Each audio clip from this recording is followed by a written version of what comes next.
नमस्कार दोस्तों, स्वागत है आप सभी का हमारे अपने चैनल दिव्यांक में। चैनल को सब्सक्राइब कर लीजिएगा। तो शुरू करते हैं। देखो, किसी भी देश के लिए या किसी भी इंसान के लिए भी, दोनों के लिए उसका सबसे बड़ा दुश्मन उसके जो रहने वाले अड़ोस-पड़ोस वाले या उसके दुश्मन ख़ास कर कि नहीं होते हैं। किसी के लिए भी सबसे बड़ी खतरनाक चीज़ ये हो सकती है कि उसके देश में रहने वाले अगर गद्दार हैं या मान लो वहाँ रहने वाले जो स्लीपर सेल हैं उस कंट्री में, वो सबसे मुश्किल चीज़ होती है, वो सबसे कठिन चीज़ होती है किसी भी देश के लिए। मैं ये रेफ़रेंस इसलिए दे रहा हूँ, ये मैं यूक्रेन और रशिया के बीच में जो वॉर चल रही है इतने महीनों से, लगभग साल हो गए हैं, उसके रेफ़रेंस में दे रहा हूँ। और ये सेम चीज़ अभी जब कल अटैक हुआ है, कल एक रिसेंट अटैक हुआ है, उसके बारे में मैं सारी डिटेल्स बताता हूँ, कैसे क्या चीज़ हुई, क्यों हुई, किसने करवाया, इसमें पीछे से हाथ किसका था, ये सारी चीज़ें हम लोग डिस्कस करेंगे इस वीडियो में। तो बहुत स्टार्टिंग से शुरू करते हैं। तो देखो, जैसे कि मैंने स्टार्टिंग में बताया कि किसी भी कंट्री के लिए स्लीपर सेल और गद्दार ये दोनों चीज़ बहुत इम्पोर्टेंट होती हैं। ऐसा इसलिए क्योंकि जो कल वॉर हुआ है, जो आप वीडियोज़, विजुअल्स देख रहे हो, फ़ोटोज़ देख रहे हो, वीडियोज़ देख रहे हो, जो अटैक्स हुए हैं, वो इंस्टेंटली नहीं हुई हैं, उसकी प्रॉपर प्लानिंग हुई है। उसकी प्रॉपर प्लानिंग हुई है कि कैसे ये चीज़ें करनी है, किस तरीके से करनी है, कहाँ-कहाँ करनी है। इन सब चीज़ों की बाकायदा पूरी तरीके से प्लानिंग हुई है। इसमें बताया ये जा रहा है कि 2 बिलियन डॉलर्स की, याद रखिएगा, 2 बिलियन डॉलर्स की संपत्ति, मतलब जो रखे थे बॉम्बर्स थे, जो न्यूक्लियर बॉम्बर्स थे, 2 बिलियन डॉलर के रशिया के उड़ा दिए गए हैं। कभी देखा है आपने इतना महंगी चीज़, मतलब 2 बिलियन डॉलर्स की संपत्ति खत्म कर दी हुई है सिर्फ 30 सेकंड के अंदर। मतलब इतना तगड़ा ऑपरेशन और इतनी स्पीड में 30 सेकंड के अंदर 2 बिलियन डॉलर का पूरी संपत्ति किसी देश के अंदर घुस करके, उसके इंटरनल न्यूक्लियर बॉम्बर्स में जाके घुस करके उनको ख़त्म कर देना। ये एक बहुत बड़ा लेसन होने वाला है पूरी कंट्री के लिए, इंडिया के लिए भी, कि फ्यूचर में कहीं ऐसा कुछ ना हो। जो बॉम्बर्स डिस्ट्रॉय किए गए हैं, वो बॉम्बर्स रशिया के पास तो हैं ही, और ऐसे बॉम्बर्स सारी कंट्री के पास नहीं है, सिर्फ गिने-चुने कुछ 3 से 4 कंट्री ही सिर्फ हैं, ऐसे बॉम्बर्स सिर्फ अवेलेबल उनके पास थे। और वो सारे बॉम्बर्स को लगभग ऐसी बहुत सारी जगह पे, इंटरनल जगह पे रशिया ने इस सारे ड्रोन्स को, इन सारे बॉम्बर्स को बर्बाद कर दिया। और उसको बर्बाद किया कैसे, ये भी समझिए, ये बहुत इंटरेस्टिंग है। मतलब कोई बहुत बड़े उसमें आर्मी नहीं घुसी, कोई एरोप्लेन नहीं, कुछ भी नहीं। उन्होंने जो सस्ते, बिल्कुल सस्ते लो क्वालिटी वाले ड्रोन्स होते हैं, उन ड्रोन से उन्होंने रशिया के बॉम्बर्स को उड़ा दिया 30 सेकंड के अंदर। इसीलिए मैं बोल रहा हूँ, ये आने वाले टाइम में बहुत बड़ा लेसन होने वाला है बाकी सारी कंट्रीज़ के लिए, कि आने वाला फ्यूचर जो है, वो बहुत कठिन होने वाला है। और उसमें एआई का भी इस्तेमाल यूक्रेन ने किया है, और इसमें दूसरी कंट्रीज़ का भी इन्वॉल्वमेंट है, ये भी मैं अभी बताऊँगा। क्योंकि अगर दूसरी कंट्रीज़ का इन्वॉल्वमेंट नहीं है, तो पिछला जो ट्वीट है कुछ दिन पहले का, ट्रंप का, उसको आप नोट करिएगा। वो भी बहुत वायरल हो रहा है इसमें। उसमें ये बताया था कि दोनों के बीच में सुलह करवाने की कोशिश कर रहे हैं ट्रंप।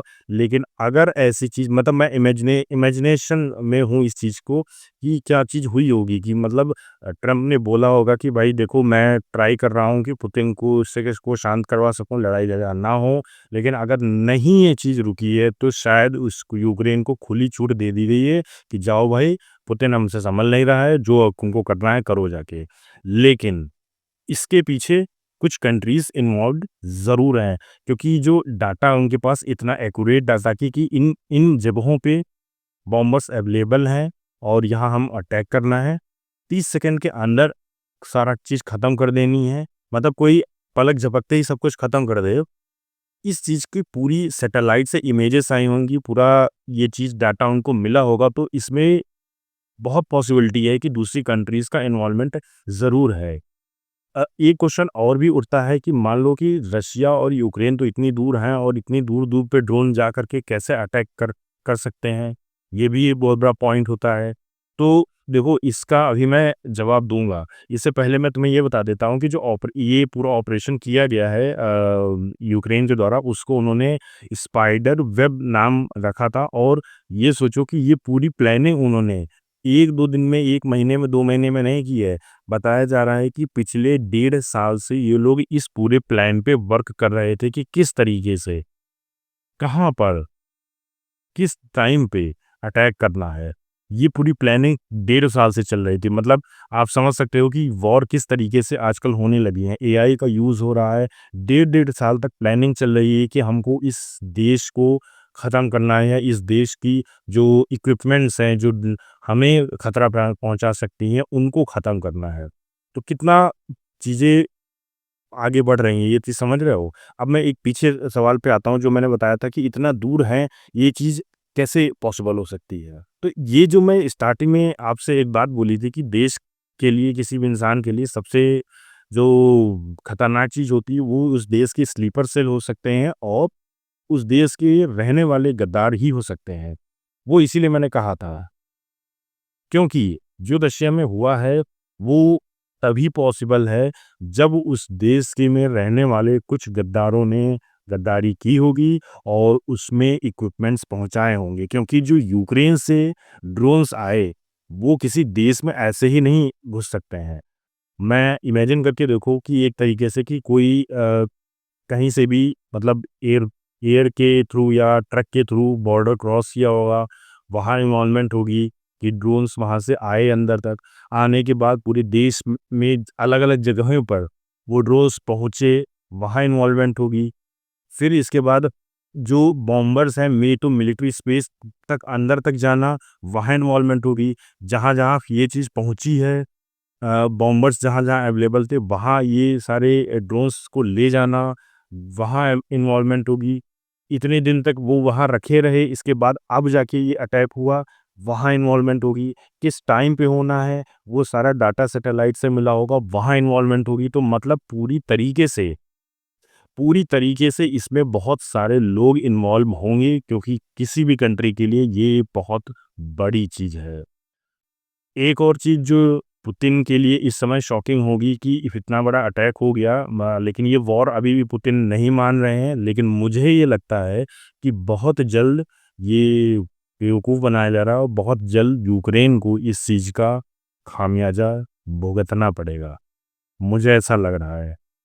और एक और चीज़ की, मतलब जो कंट्री के लोग हैं रशिया के, उसमें बहुत सारे इन्फ्लुएंसर्स या बहुत सारे लोग जो हैं, वो कह रहे हैं कि पुतिन इतना मतलब सहमे से क्यों हैं, कौन-सी बातचीत चल रही है यूक्रेन से, अभी बातचीत भी होने वाली थी कुछ दिन बाद। तो कौन-सी बातचीत चल रही है कि आप जवाब क्यों नहीं देते हो? मतलब रशिया एक, आप समझ सकते हो, Russia and America top countries, and सबसे ज़्यादा न्यूक्लियर वेपन्स एंड ऑल, सब सब कुछ वो है, लेकिन फिर भी यूक्रेन जैसी कंट्री को जवाब क्यों नहीं दे रहा है? तो वहाँ लोग कह रहे हैं कि आप उन्हें वॉर की तरह इसको मानिए, और उनको एक तगड़ा जवाब दीजिए, ऐसा जवाब दीजिए कि जो न्यूक्लियर बॉम्ब्स हमने रख रखे हैं, वो क्या सजाने के लिए रख रखे हैं? उन पे क्या फूल चढ़ाना है, माला चढ़ानी है? ये सब चीज़ मतलब बोल रहे हैं, उनकी सोशल मीडिया पे जाके देखिए आप लोग। क्योंकि किसी भी कंट्री को अगर अगर इस तरीके से ह्यूमिलिएट किया जाएगा, या मान लीजिए इतना अटैक किया जाएगा, तो कंट्री और एज़ अ पुतिन, तो मैं नहीं समझता हूँ कि वो शांत बैठने वाले हैं। तो मेरा एनालिसिस यही कहता है कि बहुत जल्द, विदिन डेज़, विदिन वीक्स या मंथ्स, यूक्रेन को एक बहुत बड़ा अटैक झेलना पड़ सकता है। और ये डायरेक्ट भी हो सकता है, इनडायरेक्ट भी हो सकता है, किसी की हेल्प लेकर भी हो सकता है। किसी भी तरीके से, मतलब ये चीज़ हो पॉसिबल हो सकती है, क्योंकि कोई भी देश शांत नहीं बैठने वाला है इतने बड़े अटैक के बाद। वो चाहे कुछ भी कहें, वो वॉर कहें, वो ऑपरेशन कहें, कुछ भी कहें, वो तो सिक्योरिटी के टर्म में बहुत सारी चीज़ें लोगों को बतानी और समझानी पड़ती हैं। बट मुझे नहीं लगता कि ये चीज़ इतनी जल्दी शांत होने वाली है। आपको क्या लगता है इस वीडियो से कि मतलब आपको थोड़ी हेल्प मिली है? अगर हेल्प मिली है तो हमारे चैनल को सब्सक्राइब ज़रूर करिए क्योंकि सब्सक्राइबर्स बहुत कम हैं, हम कंटेंट आपके लिए बहुत अच्छा-अच्छा ला रहे हैं। सब्सक्राइब करिए, लोगों के साथ शेयर करिए और बढ़िया कमेंट कीजिए और बताइए हमें आपको क्या लगता है हमारी जो सिक्योरिटी है इंडिया की किस तरीके से और अच्छी की जा सकती है, ये स्टडी के लिए हो सकती है आने वाले टाइम में। तो चैनल को सब्सक्राइब करिए मिलते हैं नए वीडियो में जैसे ही कोई नया वीडियो आता है। Thank you.